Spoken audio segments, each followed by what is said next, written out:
Salut, c'est Sona Shine. Bienvenue dans l'instant présent de Dieu avec la rhapsodie des réalités. Comment est-ce que vous allez? J'espère que vous passez une bonne semaine jusqu'à présent. Quant à moi, je suis contente et je dis merci au Seigneur. Je suis très heureuse de vous retrouver encore pour ce dernier rendez-vous de cette semaine. Aujourd'hui encore, nous avons un thème croustillant, un thème très intéressant qui s'intitule comme suit: la foi qui conquiert le monde. Alléluia. Avant d'en parler, le générique.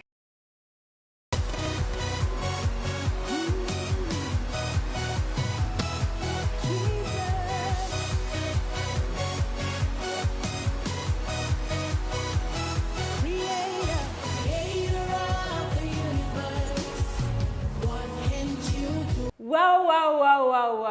Bienvenue de nouveau sur votre chaîne Instant Présent de Dieu avec la rhapsodie des réalités. Ce livre-là écrit par l'homme de Dieu, Pasteur Chris Oya Kilomé, qui moi m'a béni et continue de me bénir. Voilà pourquoi j'ai décidé de partager ces contenus avec vous ici sur cette plateforme. Comme je l'ai dit, notre thème d'aujourd'hui, c'est déjà intitulé « La foi qui conquiert le monde ». L'écriture de base est tirée du livre de 1 Jean chapitre 5 verset 4. Là, il est écrit: parce que tout ce qui est né de Dieu triomphe du monde, et la victoire qui triomphe du monde, c'est notre foi. Alléluia, gloire à Dieu. Intéressant ce verset, très profond. Vous savez, le verset ci-dessus dans la version amplifiée classique, c'est-à-dire en français, dit: car tout ce qui est né de Dieu est victorieux face au monde.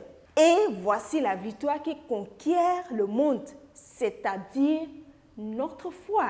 Il s'agit de la foi de Dieu, venant de sa parole éternelle à notre esprit, bien sûr. C'est la foi qui conquiert le monde. Romains chapitre 12, verset 3 dit ceci: Dieu a départi à chacun la mesure de foi. Autrement dit, Dieu a accordé, Dieu a donné à chacun la mesure de sa foi. Ensuite, dans Romains chapitre 10, verset 17, il est dit: la foi vient de ce qu'on entend, et ce qu'on entend vient de la parole de Dieu. C'est pourquoi c'est important que vous exposiez votre esprit à la parole. Encore que c'est sa nourriture, c'est ce dont l'esprit se nourrit, la parole de Dieu. Pasteur dit: plus vous attendez et étudiez la parole, plus la foi vous parvient. La foi pour dominer sur les circonstances et la victoire sur le monde et ses mystères. Cependant, la foi qui ne s'exprime pas ne prévaudra pas. Vous voyez? La foi qui ne s'exerce pas. Quand on dit s'exprimer, il faut exercer sa foi. Il faut mettre sa foi à l'œuvre. Dans des circonstances, dans des défis, il faut exercer sa foi. Si tu n'exerces pas ta foi, si tu ne l'exprimes pas, ça ne peut pas agir. Tu ne peux pas avoir le résultat escompté. Vous voyez? Vous exprimez votre foi, nous dit le pasteur, en parole et en action. Car la Bible dit que la foi parle. Oui, il faut parler. La foi ne se tait pas. Il ne faut pas prétendre que Dieu, il sait, il connaît la situation dans laquelle tu es, le souci auquel tu es confronté, le défi auquel tu es confronté. Tu es sous-muet devant lui, tu ne dis rien, tu ne parles pas en disant que Dieu, il est au courant. Non, il faut agir, il faut déclarer la parole de Dieu concernant cette situation. C'est important. Alors, vous dominez votre monde avec des paroles pleines de foi. Vos paroles ont de la force. Elles ont de l'énergie. Parce qu'on dit que si quelqu'un vous dit: mais cela fait maintenant des jours que vous affirmez la parole et rien n'a changé. Rappelez-vous de ce que dit la Bible dans le livre de Ecclésiaste chapitre 11 verset 3. Quand les nuages sont pleins de pluie, ils la répandent sur la terre. Alléluia. Le conseil du pasteur pour nous aujourd'hui, c'est de continuer par affirmer la parole dans la foi et d'arroser nos nuages avec les prières. C'est important.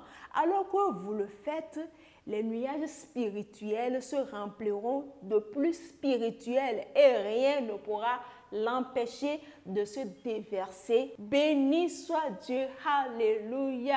Gloire à Dieu. Voilà, c'est la fin de l'enseignement. En tout cas, ce que moi j'ai compris, la foi qui conquiert le monde, c'est cette foi-là qui parle, c'est cette foi-là qui s'exprime. Ce n'est pas une foi morte. L'apôtre Paul a dit, montre-moi ta foi sans les œuvres et je te montrerai la foi avec les œuvres. La foi qui ne produit pas des œuvres, c'est une foi morte. Tu ne peux pas prétendre avoir la foi et qu'on ne voit pas de résultats. À quoi ça sert d'avoir la foi? Et si cette foi ne peut pas prévaloir, si tu ne peux pas l'exprimer dans des situations pour avoir la victoire, pour triompher du monde, oui, nous venons de le voir dans notre verset d'ouverture, que la victoire qui triomphe du monde, c'est notre foi. C'est important de parler la foi. La foi, ça parle. Oui, tu veux avoir ce boulot-là. Quand tu regardes la multitude de dépôts de candidatures à ce poste ou bien qui se sont postulés pour ce travail, c'est-à-dire que tu n'as aucune chance de pouvoir avoir ce boulot-là. Mais avec ta foi, tu te dis que je sais qui je suis. Moi, j'ai ce poste-là. Moi, j'ai ce travail-là. Ce n'est pas par la force, ce n'est pas par l'intelligence, mais c'est par l'Esprit de Dieu. J'ai confiance à la parole de Dieu qui me dit que là où les autres sont rejetés, moi, je suis acceptée. Dans ce dossier, on peut être 1000, on peut être 2000. Si c'est une seule personne, on cherche, je serai cette personne-là. C'est ça ta foi. Tu le dis, tu la déclares, tu parles, tu l'exprimes.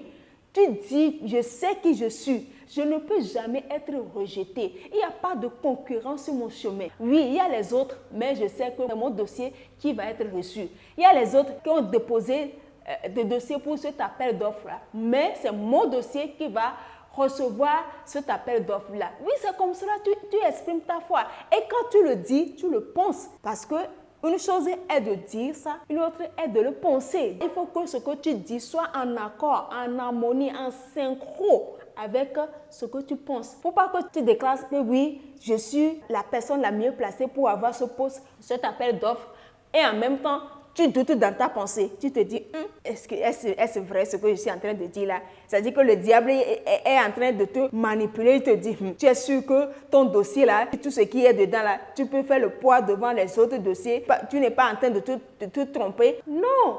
Il faut que quand tu le dis, que tu le penses aussi. Tu commences par te voir en train d'exercer, en train d'aller au boulot, en train d'exécuter déjà ce projet à partir de cet appel d'offre-là que tu as décroché. C'est comme cela qu'on exerce sa foi. C'est comme cela que ta foi va prévaloir, ta foi va conquérir le monde. Alléluia. Nous allons prendre la confession. Je dis, vous répétez après moi, s'il vous plaît. Le Seigneur est fort et puissant. Et il est avec moi et en moi. Je mets ma confiance en lui seul et place ma foi sur sa parole. Peu importe les défis dans le monde aujourd'hui, ma foi est la victoire qui conquiert le monde. Tout est possible à quiconque croit et je crois, c'est pourquoi tout m'est possible. Alléluia, gloire à Dieu. Wow. Pour une étude approfondie à l'enseignement du jour, vous allez lire 2 Corinthiens chapitre 4, verset 13, Marc chapitre 9, verset 23 et Marc chapitre 11, verset 23. Pour une étude de la Bible en un an, vous allez lire Matthieu chapitre 13, verset 44 et aussi Matthieu chapitre 14, verset 1 à 12. Également, Genèse chapitre 46, 47 et 48. Pour une étude de la Bible en 2 ans, vous allez lire Matthieu chapitre 8, verset 1 à 11 et Genèse chapitre 20. Si aujourd'hui est votre première fois de tomber sur cette vidéo et que vous savez que vous n'avez pas encore fait de Jésus votre sauveur Seigneur personnel, c'est l'occasion. Si vous ne trouvez pas d'inconvénient, je vais vous conduire à travers cette prière que nous appelons la prière du salut. Je dis et vous répétez après moi, s'il vous plaît. Ô Seigneur Dieu, je crois de tout mon cœur en Jésus-Christ, Fils du Dieu vivant. Je crois qu'il est mort pour moi et Dieu l'a ressuscité des morts. Je crois qu'il est vivant aujourd'hui.